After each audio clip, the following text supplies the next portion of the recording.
नमस्कार विद्यार्थी मित्रांनो, MPVT यूट्यूब चॅनलमध्ये आपले सहर्ष स्वागत। गेल्या तासाला आपण साम्राज्यवाद या संकल्पनेविषयी माहिती पाहिली होती। विकसित राष्ट्राने अविकसित राष्ट्रावर आपले सर्वांगीण वर्चस्व प्रस्थापित करायचं, म्हणजे सर्व सत्ता आपली तिथे त्या ठिकाणी स्थापन करायची, त्या ठिकाणचा राज्यकारभार पाहायचा आणि त्या ठिकाणी असंख्य नव्या वसाहती वस्ती स्थापन करायच्या। त्या वस्तीच्या माध्यमातून, वसाहतीच्या माध्यमातून त्या प्रदेशावर म्हणजे अविकसित प्रदेशावर आपली सत्ता गाजवायला सुरुवात करायची। त्याला साम्राज्यवाद असं म्हटलं जातं।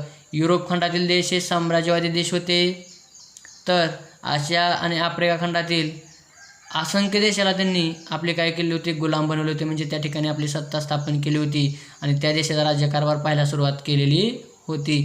त्यातील एक देश म्हणजे भारत। मग आज आपण ब्रिटिश ईस्ट इंडिया कंपनीचा भारतातील साम्राज्यवाद या संकल्पनेविषयी माहिती पाहणार आहे।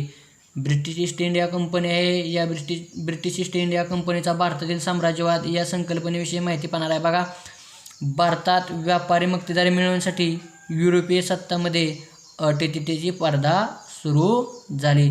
भारतात व्यापार करायचा, आपल्यालाच व्यापारी मक्तेदारी मिळावी, म्हणजे भारतात जाऊन आपणच व्यापार केला पाहिजे आणि त्या व्यापाराच्या माध्यमातून मिळणारे जे धन आहे म्हणजेच पैसा आहे, तो पैसा आपल्या देशामध्ये घेऊन गेला पाहिजे।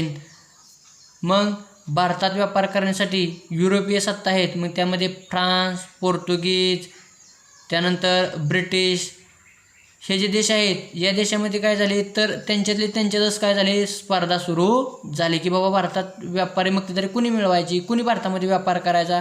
यासाठी युरोपीय जे देश आहेत, या युरोपीय सत्तामध्ये काय सुरू झाले, वडाचढ किंवा चढाओढ सुरू झाली। इसवी सन 1600 मध्ये इंग्रजांनी काय केलं तर भारतात व्यापार करण्यासाठी इसवी सन 1600 मध्ये काय केलं, इंग्रज सरकारने किंवा ब्रिटिशांनी भारतात व्यापार करण्यासाठी ब्रिटिश ईस्ट इंडिया कंपनीची भारतात स्थापना केली। इसवी सन 1600 मध्ये इंग्रजांनी भारतात व्यापार करण्याच्या उद्देशानं ब्रिटिश ईस्ट इंडिया कंपनीची स्थापना केली।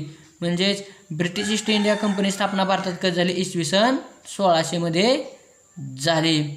मग ब्रिटिश ईस्ट इंडिया कंपनीने काय केलं तर त्यावेळेस मुघल बादशाह जहांगीर होता। कोण होता, जहांगीर।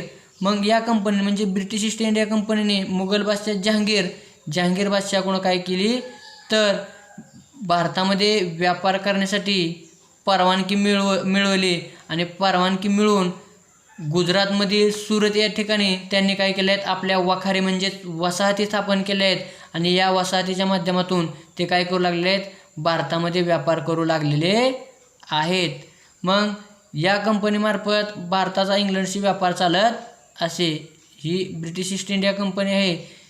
ह्या ब्रिटिश ईस्ट इंडिया कंपनीला काय केलं तर त्यांनी 1600 मध्ये भारतात व्यापार करण्यासाठी ब्रिटिश ईस्ट इंडिया कंपनी स्थापना केली। मुघल बादशाह जहांगीर याच्याकडून परवानगी मिळवली आणि गुजरात येथील सुरत या ठिकाणी आपल्या वखारी स्थापन केल्या आणि वखारी स्थापन करून त्यांनी काय केलं, ब्रिटिश ईस्ट इंडिया कंपनीच्या माध्यमातून सुरतमधून त्यांनी भारताशी इंग्लंडच्या देशातील लोकांनी व्यापार करायला सुरुवात केलेली आहे। धन्यवाद विद्यार्थी मित्रांनो।